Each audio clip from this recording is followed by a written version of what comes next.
بسم اللہ الرحمن الرحیم الاعراب اشد کفرا ونفاقا واجدر اللہ یعلم حدود ما انزل اللہ علی رسولہ۔ یہاں پر قرآن کریم نے 3 قسمیں بیان کی ہیں دیہاتیوں کی۔ دیہاتی وہ لوگ جو کہ مدینے کے آس پاس کی بستیوں کے اندر رہا کرتے تھے، اور وہ لوگ مال کا خرچ کرنا یا جان کا لگانا ان کو بڑا مشکل ہوتا تھا۔ تو فرما رہے الاعراب اشد کفرا ونفاقا، دیہاتی جو لوگ ہیں وہ زیادہ سخت ہیں کفر میں اور نفاق میں۔ کفر اور نفاق کا مطلب کیا ہے؟ یعنی کسی بات کو نہ ماننے میں، اور نفاق اگر کسی کے ڈر سے مان لی ہے تو بس دل سے نہیں مانی ہے، ظاہر میں مان لی۔ یہ قسم مسلمانوں کی تھی یا غیر مسلموں کی تھی؟ قرآن کریم نے یہاں پر پہلے دیکھو قسم بیان کی۔ ایک تو قسم یہ ہے کہ جو کہ یعنی کہ بات کو انکار کرنے میں بہت تیزی کرتی تھی، جو آیا سن لیا منع کر دیا۔ اور نفاق یعنی اسی بات کو اگر کسی کا پریشر ہوا تو زبان سے کہہ دیا لیکن دل میں اس کو نہیں مانا۔ اشد کفر و نفاق واجدر، اور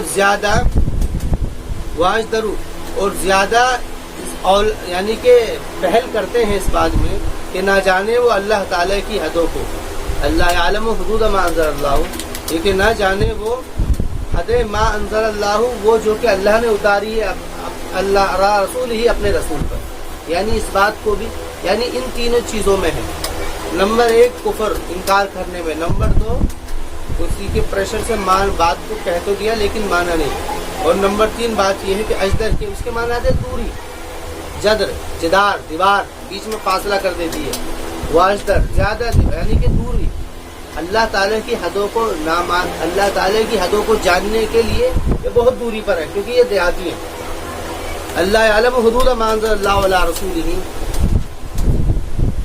حدود ما انزل اللہ علی رسولہ واللہ علیم الحکیم، اور اللہ تعالیٰ جانتا ہے، حکیم الحکیم ہے۔ یعنی کہ اچھا ایک قسم تو یہ تھی، دوسری قسم وہ تھی وَمِنَ الْأَعْرَابِ مَن يَتَّخِذُ مَا يُنْفِقُ، دوسری قسم دیہاتیوں کی وہ تھی جو کہ پکڑتے تھے ماں، وہ جس کو خرچ کرتے تھے مغرب، یعنی ڈنڈ سمجھتے تھے اپنے اوپر، خرچ تو کر دیتے تھے وہ۔ دوسرے وہ لوگ تھے جو خرچ تو کر دیا کرتے تھے، دے دیا کرتے تھے پیسے، سبیل اللہ کے اندر پیسے دے دیا کرتے تھے، لیکن یہ اپنے اوپر اس کو ڈنڈ سمجھا کرتے تھے کہ یار یہ ہمارے اوپر بیکار کا بوجھ ہے جو ہمارے اوپر ڈالا جا رہا ہے۔ وَيَتَرَبَّصُ بِكُمُ الدَّوَائِرَ، اور وہ انتظار کرتے تھے تمہارے اوپر زمانے کا، دوائر دائرہ، اس کے معنی زمانہ، یعنی کہ یہ معاملہ ختم ہو، خروج فی سبیل اللہ کا معاملہ ختم ہو، کہ جس سے مال کا خرچ کرنا پھر بند ہوگا اور ہم اپنے مال کو جمع کریں گے، یعنی یہ اس کے منتظر تھے کہ یہ معاملہ کس طریقے سے ختم ہو جائے، اور وہ انتظار کرتے ہیں تمہارے اوپر زمانے کا۔ تو قرآن کہتا ہے علیہم دائرۃ السوء، کہ ان کے اوپر ہی برا زمانہ ہے، یعنی وہ انتظار کر رہے ہیں اس بات کا کہ تاکہ یہ حالات ختم ہو تو ہمارا مال پھر خرچ ہونے سے بچے، کہ انہی کے اوپر ایک ایسا زمانہ آ جائے گا کہ ان کا سارا مال ختم ہو جائے گا۔ علیہم دائرۃ السوء واللہ سمیع علیم، اور اللہ تعالیٰ سننے والا ہے، جاننے والا ہے، سننے والا ہے۔ سننے والے سے مراد جو یہ اپنے دلوں میں بول رہے ہیں، اور یہ کہہ رہے ہیں، اور نتیجہ کیا نکلے گا وہ اللہ تعالیٰ جانتا ہے، یعنی یہ نتیجہ سوچ رہے ہیں ایسا نکلے گا، نہیں، جو نتیجہ نکلے گا وہ اللہ کو پتا ہے، دائرۃ السوء نتیجہ نکلے گا اس خیال سے۔ تیسری قسم ہے وَمِنَ الْأَعْرَابِ مَن يُؤْمِنُ بِاللَّهِ، وَمِنَ الْأَعْرَابِ مَن يُؤْمِنُ بِاللَّهِ، دیکھو پہلے بھی الاعراب ومن الاعراب سے ہی اس کو کیا ہے، یہاں پہ جو وضاحت ہے من بیانیہ ہے، تبیین جو ہے اعراب سے کی گئی ہے۔ تیسرے میں بھی ومن الاعراب من یؤمن باللہ، اور دیہاتیوں میں سے بعض وہ لوگ ہیں جو کہ ایمان لاتے ہیں اللہ پر اور قیامت کے دن پر بھی لاتے ہیں۔ وَيَتَّخِذُ مَا يُنْفِقُ قُرُبَاتٍ عِنْدَ اللَّهِ، اور وہ پکڑتے ہیں ماں وہ مقدار جس کو وہ خرچ کرتے ہیں، قربات، قربات کا مطلب اللہ تعالیٰ کے لیے، یعنی کہ وہ اس کو ثواب کا ان کے اوپر احتساب ہوتا ہے۔ دیکھو مغرم ایک ہوتا ہے، مغرم ایک ہوتا ہے قربات، یہ دونوں مقابل کے لفظ ہیں۔ مغرم وہ خرچ کہ جس کے اوپر آدمی کو امید نہ ہو اس کے ملنے کی، کہ اس سے مجھے کچھ ملے گا، وہ ڈنڈ بن جاتا ہے۔ اور قربات کہتے ہیں اللہ تعالیٰ کی طرف، یعنی کہ تقرب، خیر و برکت کے لیے۔ جو قربات، جس مال کے اوپر قربات کی نیت ہوتی ہے، امید ہوتی ہے ملنے کی، اس کے اوپر مجھے اللہ تعالیٰ کی طرف سے اجر یا بڑھوتری ملے گی، وہ قربات ہوتا ہے۔ تو یہ دونوں لفظ مقابل کے ہیں، مغرم اور قربات۔ اور ڈنڈ کے لیے لفظ آتا ہے قرآن کریم میں مغنم، مغنم کے معنی ڈنڈ ہے، مغرم کے معنی وہ، حالانکہ یہ بھی ڈنڈ بنے گا کیونکہ یہ نتیجے کے اعتبار سے بنے گا، لیکن مغرم کا لفظ آتا ہے قربات کے مقابلے میں۔ وَيَتَّخِذُ مَا يَنفِعُ قُرْبَاتٍ عِندَ اللَّهِ، اور وہ پکڑتے ہیں ما اس مقدار کو جس کو خرچ کرتے ہیں قربات اللہ تعالیٰ کے نزدیک، عند اللہ مثلا قربات عند اللہ والرسول وصلوات الرسول، اور رسول کی دعا، یعنی کہ یہ جو خرچ ہے یہ خرچ ایک تو تقرب کا ذریعہ بنتا ہے اور ایک رسول کی دعا کا ذریعہ بنتا ہے، کیونکہ جب وہ مال خرچ کر رہے ہیں تو رسول ان کے لیے پھر دعا کریں گے، وصلوات الرسول الا انہا قربۃ لہم، تو آپ ان سے کہہ دیجئے کہ بے شک وہ انہی کے لیے قربت ہے، یعنی ایسا نہیں ہے کہ وہ خرچ کر رہے ہیں تو وہ خرچ ہو جائے گا اور وہ اس مال سے کچھ کام ہو جائے گا، کہ نہیں، اس مال سے کچھ کام ہو نہ ہو ان کا کام ہوگا۔ یہ مال جو خرچ کر رہے ہیں یہ اس کا نتیجہ یہ نکلے گا کہ اللہ تعالیٰ اس خرچ کی وجہ سے ان کے اوپر مال کی زیادتی کر دے گا، یہ ہے مطلب۔ الا انہا قربۃ لہم سیدخلہم اللہ فی رحمتہ، سیدخلہم ان قریب اللہ داخل کر دے گا ان کو اپنی رحمت میں، ان اللہ غفور رحیم، کہ اللہ تعالیٰ معاف کرنے والا رحم کرنے والا۔ یہ تین قسمیں بیان کی ہیں قرآن کریم نے۔ پہلے ان دیہاتیوں کی کہ جو لوگ کے اشد کفر و نفاق، یعنی کہ، اور اس کو قرآن کریم نے ذکر کیا ہے کیونکہ وہ لوگ ان کے پاس میں کوئی باتیں نہیں پہنچتی تھی۔ میرے خیال میں اس کا سیاق اگر دیکھا جائے تو یہ مومنین کی ہی قسمیں تھی، مسلمانوں کی ہی قسمیں تھی دیہاتی، ان کو الگ سے ذکر کیا جاتا ہے، ان کو الگ سے ذکر کیا جاتا ہے۔ دیہاتیوں میں سے ایک قسم وہ تھی مسلمانوں کی کہ جن کے پاس میں کوئی پیغام ہی نہیں پہنچتا تھا، قرآن کی کوئی بات نہیں پہنچتی ہے، ان کے یہاں پر کوئی افہام و تفہیم کا طریقہ نہیں تھا، ان کے یہاں پر کوئی انذار و تبشیر کا کوئی راستہ نہیں تھا، کوئی وہاں سے کوئی جماعت نہیں آتی تھی تاکہ ان کو آ کر کے کچھ سمجھائے، یہ دیہات میں رہا کرتے تھے۔ اچھا یہ لوگ خود اٹھ کر کے وہاں نہیں جاتے تھے، بخاری میں مشکات وغیرہ میں روایتیں آتی ہیں نا، ایک گروہ آیا اور وہ سن کر کے چلا گیا، پھر پتہ نہیں کب آ رہا ہے، تو یہ وہ طبقہ، یہ وہ مجمع کہ جن کے پاس میں بات نہیں پہنچ رہی ہے، تو بات نہ پہنچنے کی وجہ سے ان کا نتیجہ یہ ہو گیا کہ انہوں نے باتوں کا انکار کرنا شروع کر دیا، اور اگر پریشر میں آئے تو بات کو زبان سے کہہ دیا لیکن دل میں نہیں دیا۔ اس کو قرآن نے ذکر کیا ہے کہ اللہ عالم حدود ما انزل اللہ، کہ یہ اللہ کی حدوں کو جانتے ہیں۔ ایک قسم تو وہ تھی۔ دوسری قسم دیہاتیوں کی وہ تھی کہ جو لوگ مال تو خرچ کیا کرتے تھے لیکن ان کے یہاں پر بھی خرچ تو کرتے ہیں۔ منافقین کو تو قرآن کریم نے پہلے ہی ایک طرف الگ کر دیا ہے، پہلے وہ خرچ ہی نہیں کرتے، یہ خرچ کر رہے ہیں، منافقین نہیں ہے، خرچ تو کر رہے ہیں لیکن ان کو جو ہے اس کے خرچ کرنے کے اوپر کوئی احتساب نہیں ہے، ان کے اوپر کوئی اس کو احتساب نہیں ہے کہ ہمیں اس کے اوپر کچھ نہیں ہے۔ تیسری قسم وہ تھی دیہاتیوں کی جو ایمان بھی لاتے تھے، خرچ بھی کرتے تھے، سارے کام کرتے تھے، سارے کام کر رہے ہیں۔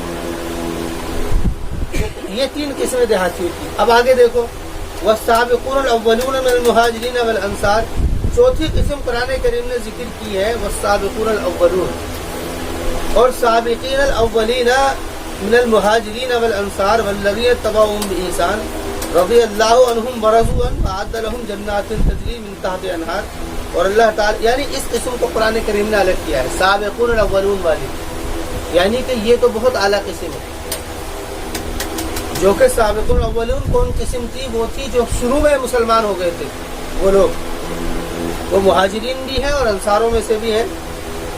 اس کے علماء نے حد بیان کی ہے کہ فتح مکہ سے پہلے جو بھی مسلمان ہوئے ہیں وہ سابقون الاولین ہیں، اس کے بعد میں وہ آخرین ہیں، لیکن یہ حد جو ہے علماء کی طے کردہ ہے، قرآن کریم کی طے کردہ نہیں۔ اب سابقون الاولون کون لوگ ہو سکتے ہیں؟ بہرحال اس سے یہ بات پتہ لگتی ہے، سابق کے معنی تو پہلے، یعنی جنہوں نے ہر حال کے اندر سبقت کی ہے، حال کے اوپر انہوں نے سوچا نہیں ہے۔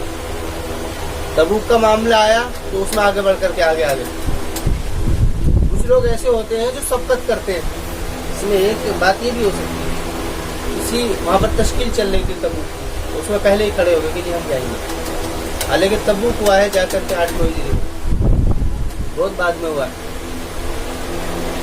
یہ نہیں 6 ہجری میں ہوا تبوک، 6-7 بعد۔ کا 6 ہجری 5 میں ہوا.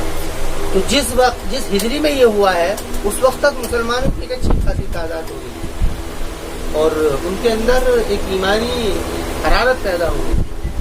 لیکن اس میں جو پہلے ہی دام کے اوپر جو لوگ تیار ہو گئے کہ جی ہم، بعد والے لوگ تو ان کو دیکھ کر کے ہمت کرتے ہیں، پہلے والوں کو دیکھ کر کے، یہ بھی مراد ہو سکتا ہے. وہ سابقون الاولون، بہرحال یہ بات تو طے ہے کہ مجاہدہ جن لوگوں کا زیادہ ہوگا وہ سابقین، وہ سابقون الاولون اور سابقین الاولین من المہاجرین والانصار والذین اتبعوہم بإحسان، اور وہ لوگ کہ جنہوں نے ان کی اتباع کی احسان کے ساتھ، یعنی جو لوگ بعد میں تو آئے ہیں، ایسا نہیں ہے آئے ہیں بعد میں آئے ہیں لیکن اچھائی کے ساتھ میں آئے ہیں.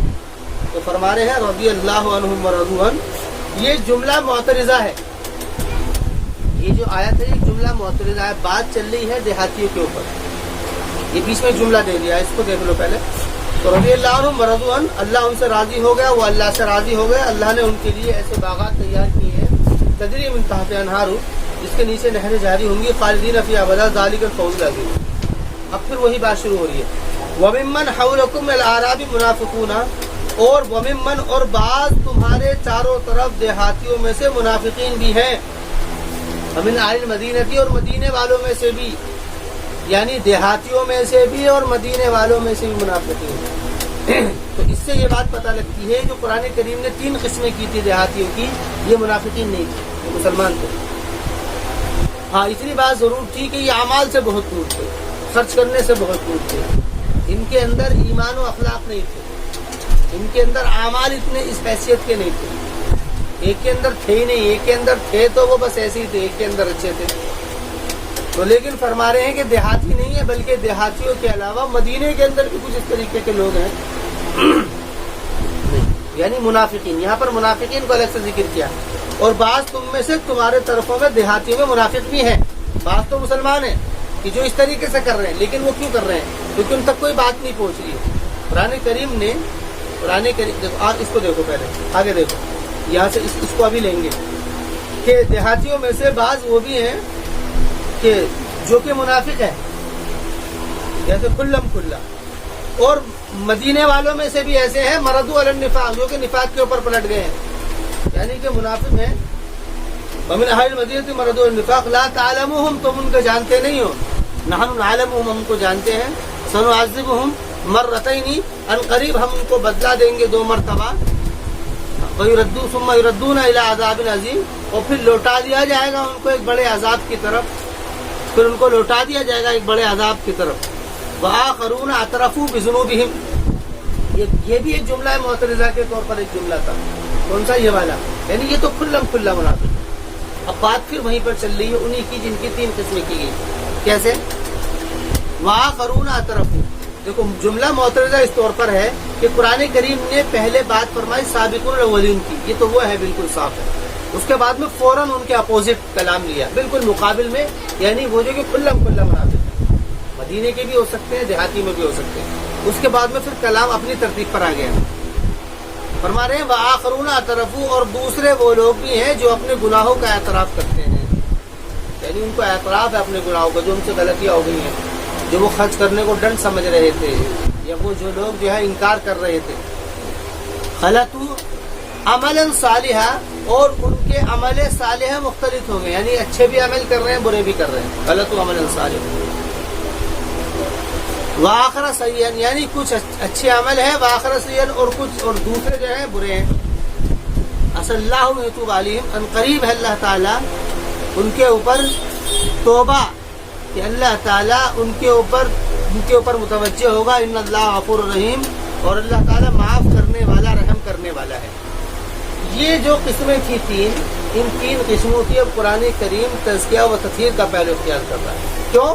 کیونکہ یہ لوگ جو کہ کافر نہیں تھے، یہ لوگ منافق نہیں تھے، یہ لوگ تو صرف بات نہ پہنچنے کی وجہ سے ان کے اندر یہ بات آ گئی تھی، ان کے پاس کوئی نظم ہی نہیں تھا کام و تفریح. تو قرآن کریم کہہ رہا ہے پہلے یہ کرو خذ من اموالہم صدقۃ تطہرہم، کہ ان سے مال لو. اگر ان کی نہ دینے کی بھی نیت نہیں ہے نا تب بھی ان سے مال لو. خذ من اموالہم صدقۃ تطہرہم، کہ یہ مال کیا ہوگا؟ ان کے مال تطہرہم، ان کی تطہیر کرے گا، وزکیہم، اور ان کا تزکیہ کرے گا۔ طہارہ تطہیر اس کے معنی آتے ہیں ظاہری گندگی ختم ہونا، اور تزکیہ باطنی یعنی ان کے ایمان و اخلاق کو درست کرے گا۔ طہرہم وتزکیہم وصلی علیہم، اور ان کے لیے دعا کیجیے، ان سے مال لیجیے اور ان کے لیے دعا کیجیے۔ کیوں؟ ان صلاتک سکن لہم، کہ بے شک تیری دعا مانگنا ان کے لیے سکینہ ہوگا۔ مطلب کیا ہے؟ ان کے ایمان کے اندر بیٹھنے کا ذریعہ بنے گا۔ آپ ان کے لیے دعا کرو گے تو یہ جو مال انہوں نے دیا ہے، اس مال کی جو برکات ہیں جو ان کو پہنچیں گے، اس صورت میں تزکیہ و تطہیر کی صورت میں، تزکیہ و تطہیر کی صورت میں وہ ان کے اندر اطمینان بخش ہونے کا ذریعہ بنے گا۔ ان صلاتک سکن لہم واللہ سمیع علیم۔ آگے فرمائے ہیں اچھا، اس کو اصل میں آگے اگر دیکھ لیں ہم، یہاں پر قرآن کریم نے ان کی تزکیہ و تطہیر کا ایک طریقہ تو ذکر کیا ہے، انہی کی تزکیہ و تطہیر کا ایک طریقہ وہ قرآن کریم نے ذکر کیا ہے۔ یہاں پر ایک مضمون اپنی ترتیب سے شروع ہو رہا ہے آگے، لیکن یہاں پر تو یہ ان کو بات کرنے کے بعد میں یہاں پر ان کا ایک طریقہ دیا۔ اب یہاں پر قرآن کریم اسی سورہ کے آگے ایک باقاعدہ قرآن کریم نے اس مضمون کو ختم کرنے کے بعد میں ایک یعنی کہ ایک جماعت کی تشکیل کی ہے ان کی تزکیہ و تطہیر کے لیے۔ وہ کیا ہے؟ وہ یہ ہے، دیکھیے یہ ہے آیت نمبر 119۔ یہاں سے باقاعدہ اسی جماعت کا، ان جماعتوں کا، یا پھر ان جیسے اور بہت سارے وہ لوگ تھے جو کہ رک گئے تھے، مثلا مسلمان تھے لیکن وہ سستی میں رہ گئے تھے، ان کے بارے میں قرآن کریم نے یہاں پر باقاعدہ ایک تزکیہ و تطہیر کا طریقہ اختیار کیا ہے۔ وہ کیا ہے؟ وہ یہ ہے یا ایھا الذین آمنوا اتقوا اللہ وکونوا مع الصادقین۔ سب سے پہلے انہی لوگوں کی دعوت، ایمان والے کہا گیا ہم سب کو، ایمان والوں پہلا تو تم یہ کام کرو کہ تم سچوں کے ساتھ میں رہا کرو، وکونوا مع الصادقین، یعنی کہ یہاں سے منافقین میں مت رہو۔ منافق تو جھوٹے ہوتے ہیں، بولتے کچھ ہے کرتے کچھ ہے۔ تم کیا ہے؟ اللہ سے ڈرو، یعنی کہ نفاق کرنے سے اور انکار کرنے سے اللہ سے ڈرو۔ ایمان والوں کو جو یہاں پر جو تقوی کا لفظ ہے، یہاں پر یہی لوگ مراد ہیں۔ کون سے لوگ؟ کہ جنہوں نے اشد کفر و نفاق تھے، ان سے کہا جا رہا ہے کہ کیا کرو تم؟ اتقوا اللہ، تم اللہ سے ڈرو، اللہ سے ڈرو، وکونوا مع الصادقین، اور سچوں کے ساتھ میں رہو۔ اللہ سے ڈرو کا مطلب یہ ہے نفاق سے بچو اور سچوں کے ساتھ میں ہو جاؤ۔ بھائی نفاق کی ضد کیا ہے؟ صدق، صداقت، اور نفاق جھٹلانا اور صداقت سچ بولنا۔ وکونوا مع الصادقین۔ اب آگے فرما رہے ما کان لأہل المدینہ ومن حولہم من الاعراب، دیکھو یہ بات قرآن کریم نے واضح کر دی ہے۔ فرما رہے ہیں کہ مدینے والوں کے لیے بھی، اور ومن حولہم، اور وہ لوگ جو کہ اطراف میں رہ رہے تھے دیہاتی، ان یتخلفوا، یہ بات کیسے ہو سکتی تھی؟ کیسے ہو سکتی تھی یہ بات؟ ان مدینے والوں کے لیے بھی یا ان دیہاتیوں کے لیے بھی جو آس پاس میں رہ رہے تھے، یہ کیا بات؟ ان یتخلفوا رسول اللہ کی، وہ اللہ کے رسول سے پیچھے رہ جاتے۔ ایسے کیسے ہو سکتا ہے کہ اللہ کے رسول کسی راستے پر چل رہے ہوں، یہ پیچھے رہ جائے؟ وہاں تو یہ بات ممکن ہی نہیں تھی۔ رسول اکرم علیہ السلام اگر کنویں کے اندر بھی کود رہے ہیں تو ان کے حال تو یہ تھے کہ جی مرنے کے لیے تیار تھے، لیکن ایسا ہوا کیسے؟ ایسا ہوا کیسے؟ ان مسلمانوں کو ایسا ہو کیسے گیا؟ یہ رسول سے پیچھے رہ گئے۔ گزار تبوک کے اندر یہ لوگ بہانے بنا کر کے رہ رہے، یعنی ان کو تو بہانہ نہیں کہا جائے گا، ان کے اندر نفاق نہیں تھا، یہ سستیاں تھیں، یا تو سستی تھی یا ایمان کی کمزوری تھی، یہ دو وجہ تھی۔ اسی قرآن کریم نے اس سے پہلے بات بھی کی ہے، ان کو جو 3 لوگ رہ گئے تھے، کعب بن مالک اور مرارہ بن ربیعہ وغیرہ، ان کے بارے میں قرآن کریم نے بات بھی کی کہ یہ کیسے ہو سکتا تھا کہ یہ لوگ یتخلف رسول اللہ ولا يرغبوا بانفسهم عن نفسه، اور نہیں رغبت رکھتے ہیں یہ اپنے نفس کی اس کے نفس سے۔ مطلب یہ ہے کہ ان کے ہاں پر اپنی حیثیت کچھ بھی نہیں ہے، یہ لوگ تو رسول کی ذات اور رسول کی صفات کو لے پھرتے رہتے ہیں، ان سے یہ بات کیسے ممکن ہوگی؟ اس کی قرآن کریم نے وجہ ذکر کی ہے، فرما رہے ہیں کہ اس کی وجہ یہ ہے ذالک بانہم، یہ اس وجہ سے ہوا ہے لا یصیبہم ظما، کہ ان کو کبھی کوئی پیاس نہیں پہنچی ہے۔ اللہ کے راستے کی جو شدت ہوتی ہے، پیاس یعنی مجاہدہ، لا یصیبہم ظما ولا نصب، اور نہ ہی ان کو کوئی نصب، اور ولا نصب اس کے معنی آتے ہیں تکلیف، ولا مخمصۃ، مخمصہ کہتے ہیں یعنی کہ جھنجھلاہٹ، بھوک وغیرہ کو بھی کہہ لیتے ہیں، اس حالت میں ہو جاتی ہے۔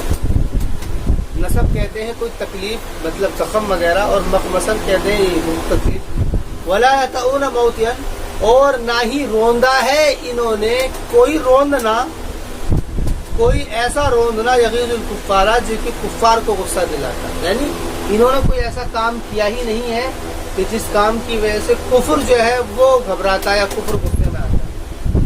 یعنی انہوں نے کیا کیا ہے، کوئی بھی کام اعلاء کلمت اللہ کے لیے نہیں کیا ہے، کوئی بھی کام انہوں نے اعلاء کلمت اللہ، اللہ کے دین کے لیے انہوں نے کوئی کام نہیں کیا ہے۔ نہ تو انہوں نے اس کے دین کے لیے بھوک برداشت کی ہے، نہ ہی انہوں نے پیاس برداشت کی ہے، اور نہ ہی انہوں نے کوئی ایسا کام کیا ہے جس سے کفر کو تکلیف پہنچتی، ایسا کوئی کام کیا ہے۔ یہ تین وجہ قرآن کریم نے ذکر کیا۔ اللہ کتب لہم بہ عمل صالح، سوائے اس کے جو کہ ان کے لیے لکھ دیا ہے عمل صالح، بس انہوں نے یہ کیا۔ انہوں نے کیا ہے، انہوں نے صرف وہی کیا ہے، عمل صالح۔ ان اللہ لا یضیع اجر المحسنین، قرآن کریم فرما رہا ہے کہ بے شک اللہ تعالیٰ محسنین کے اجر کو ضائع نہیں کرتا ہے۔ ایسا نہیں ہے کہ بھئی یہ لوگ بھی عمل کر رہے ہیں اپنے، یعنی عبادات کے اندر تو یہ مضبوط ہے، ذاتی عبادت تو یہ خود کر رہے ہیں، نماز بھی ہے، روزہ بھی ہے، حج بھی ہے، زکوٰۃ بھی ہے، سارے کام کر رہے ہیں، لیکن اعلاء کلمت اللہ کے لیے، دین کے لیے، یعنی دین کی نصرت میں کچھ نہیں کر رہے، نہیں دین کی نصرت میں بھی کر رہے، لیکن ان کے لیے ایسا کیسا ہو گیا کہ رکے؟ تو فرما رہے ولا ينفقون نفقة صغيرة، تین وجہ تو قرآن کریم نے ذکر کی، چوتھی وجہ ذکر کی ہے ولا ينفقون فيه، اور نہیں خرچ کیا ہے انہوں نے کوئی بھی چھوٹا خرچ، ولا كبيرة، اور نہ ہی بڑا خرچ۔ چوتھی وجہ یہ ہے، انہوں نے نہ تو کوئی چھوٹا خرچ کیا ہے نہ بڑا، دین میں اللہ کے راستے میں انہوں نے کوئی مال بھی خرچ نہیں کیا۔ پانچویں وجہ ولا يقطعون واديا، اور نہ ہی کاٹی ہے انہوں نے کوئی وادی، کاٹنے سے وادی سے مراد یہ ہے کہ یعنی کوئی سفر انہوں نے نہیں کیا ہے، اس کے لیے انہوں نے کوئی سفر بھی نہیں کیا ہے۔ کون؟ وہ دیہاتی جو رہ رہے تھے وہاں پر، یہ انہی کی بات چل رہی ہے۔ ولا يقطعون واديا الا كتب لهم، سوائے جو ان کے لیے لکھ دی جاتی تھی، یعنی کوئی کام اگر ہو گیا تو کر لیا، ورنہ انہوں نے اپنے کوئی نہیں کیا۔ پانچ وجہ ہو گئی لیجزیہم اللہ احسن ما کانوا یعملون، تاکہ اللہ تعالیٰ ان کو بدلہ دے اس کا جو کہ وہ عمل کرے۔ تو وہ جو دیہاتی تھے، وہ تین قسم کے اندر تیسری قسم تو اس کو تو قرآن کریم نے وہی واضح کر دیا، تو وہ لوگ خرچ کرتے ہیں۔ جو دو قسمیں تھی، پہلی کہ جو کہ انکار کرنے میں اس میں زیادہ ہوتے تھے، یا جو لوگ کرتے تو تھے لیکن اپنے اوپر اس کو بوجھ سمجھتے تھے، تو قرآن کریم فرما رہا ہے ان لوگوں کا جو یہ حال ہوا ہے اس کی وجہ پانچ ہے۔ پہلی وجہ کیا ہے؟ پہلی وجہ تو یہ ہے انہوں نے کبھی پیاس برداشت نہیں، پیاس اور بھوک کو الگ الگ ذکر کیا ہے، کیونکہ پیاس الگ چیز ہے، بھوک الگ چیز ہے۔ رمضانوں میں پیاس ہی پریشان کرتی ہے، بھوک لگتی ہے۔ تو پیاس، اور نمبر دو کوئی تکلیف، کانٹا چبھ گیا، نصب، یا کوئی کہیں کوئی زخم پہنچ گیا، یہ مخمصہ، بھوک تیسری، اور پانچویں، اور انہوں نے کوئی بھی بات، یعنی کہ انہوں نے کوئی ایسا کام نہیں کیا ہے کہ جس کی وجہ سے ولا نصب ولا، چوتھی بات یہ ہے، اور نہ ہی انہوں نے کوئی سفر کیا ہے، اور انہوں نے کوئی سفر کیا ہے، کوئی بھی سفر نہیں کیا ہے، ولا يقطعون واديا۔ اور پانچویں وجہ یہ ہے، اور نہ ہی ان لوگوں نے ولا يطؤون موطئا يغيظ الكفار ولا ينالون من عدو نيلا، اور نہ ہی پہنچے ہیں یہ کسی دشمن کو پہنچنا۔ مطلب کیسے کہ وہاں سے انہوں نے قتال کیا ہو، یا انہوں نے کوئی ایسا معاملہ کیا ہو، یعنی کوئی جنگ کے محاذ پر انہوں نے کوئی کام نہیں کیا۔ وہ فرما رہے ہیں اس کی وجہ یہ ہوئی، اس کی وجہ سے یہ ہوا ہے کہ یہ لوگ، ان لوگوں نے یعنی کہ اللہ کے راستے میں خروج کو یا اس کے اندر خرچ کرنے کو ہلکا سمجھا یا کم سمجھا یا نہیں کیا. تو قرآن کریم اب یہاں پر وہاں پر ان کی قسمیں بیان کی تھی, یہاں پر ان کی وجہ ذکر کی ہے. اب یہاں پر فوراً اس کے بعد میں ان کی تزکیہ و تطہیر کا ایک پہلو تو وہاں پر ذکر کیا گیا کہ ان سے مال لو, ان سے مال لو. یہ مال کیا ہوگا؟ ان کی تزکیہ و تطہیر کا ذریعہ بنے گا. پھر یہ کیا ہے؟ اللہ کے راستے میں نکلیں گے یہ لوگ, اس کام کے لیے تیار رہیں گے, اپنے جان اور مال کو خرچ کرنے کے لیے تیار رہیں گے. دوسرا طریقہ قرآن کریم نے ذکر کیا ہے, وما كان المؤمنون لينفروا كافة فلولا نفر من كل فرقة منهم طائفة ليتفقهوا في الدين. فرمانے ان ایمان والوں کے لیے بات کیا چل رہی تھی؟ پہلے وہاں پر ذکر کی تھی کہ اللہ یعلم حدود ما انزل اللہ, یہ لوگ ان حدوں کو جانتے نہیں ہیں جو اللہ تعالیٰ کے جو کہ اتری ہیں, جو اللہ تعالیٰ کی جو حدیں مقرر کی گئی تھی وہ ان کے پاس نہیں پہنچتی. تو فرمانے ان کے لیے یہ بات صحیح نہیں ہے. اب جب ان سے یہ بات کہی گئی تھی کہ بھئی اب تمہیں جو ہے نا, اب تمہیں باقاعدہ اہتمام کر دیا گیا تھا کہ مدینے آنا ہے اور آ کر کے سننا ہے, بات کو لینا ہے, لے جانا ہے. تو قرآن کریم نے کہا کہ بھئی سارے مومنین کے لیے بات نہیں ہے لینفروا کافہ, کہ یہ سارے کے سارے نکل جائیں, یہ سارے کے سارے نکل جائیں. فلولا نفر من كل فرقة منهم طائفة, بس کیوں نہ ہو ایک جماعت ہر ایک فرقے میں سے وہ نکلے, لیتفقہوا فی الدین, تاکہ وہ دین کی بصیرت حاصل کرے. تفقہ فی الدین یعنی رسول اکرم علیہ السلام کے پاس میں آئے اور ان کی مجلس کے اندر آ کر کے وہ علم دین سیکھے. وَلْيُنذِرُوا قَوْمَهُمْ, اور پھر اپنے انہی دیہاتیوں میں جا کر کے یہ لوگ ان کو جا کر کے ڈرائیں. وَلْيُنذِرُوا قَوْمَهُمْ إِذَا رَجَعُوا إِلَيْهِمْ لَعَلَّهُمْ يَحْذَرُونَ, تاکہ وہ ڈرے. یعنی کہ یہ اہتمام کیا گیا ہے ان لوگوں کی تزکیہ و تطہیر کا. ایک اہتمام تو یہ کرایا گیا کہ ان سے مال خرچ کراؤ, دوسرا اہتمام یہ کرایا گیا کہ انہی میں سے کچھ لوگوں کو تشکیل کرا کر کے مدینے بلاؤ, ان کو سمجھاؤ, ان کو اللہ تعالیٰ کے احکامات دو, قرآن ان کو دو, جو آپ کے ارشادات ہیں وہ ان کو دو, اور یہ جا کر کے پھر اپنے قوم کو جا کر کے ڈرائیں گے. یہ سارے کے سارے جا کر کے یہ اپنے قوم کو جا کر کے ڈرائیں گے اور ان سے کہیں گے کہ بھئی تم بھی اس بات کو سمجھو. اس سے کیا ہوگا؟ یعنی کہ دو طریقے اختیار کیے گئے, مال کے خرچ کرانے سے اور افہام و تفہیم سے. اس سے کیا ہوگا؟ اس سے ان کے اندر وہ صلاحیت استعدادیں پیدا ہو جائیں گی کہ اللہ کے راستے میں مال خرچ کرنے والے بھی بنیں گے اور جان خرچ کرنے والے بھی بنیں گے. یہ ان کے اندر صلاحیت و استعداد پیدا ہوگی. یہ قرآن کریم نے ان کی تقسیمیں کی ہیں, پھر ان کے جو جس کی وجہ سے ان کے اندر خامیاں ہیں وہ وجہ ذکر کی ہیں, غلطیاں ذکر کی ہیں, اور پھر اس کا تزکیہ و تطہیر کا طریقہ قرآن کریم نے دیا ہے.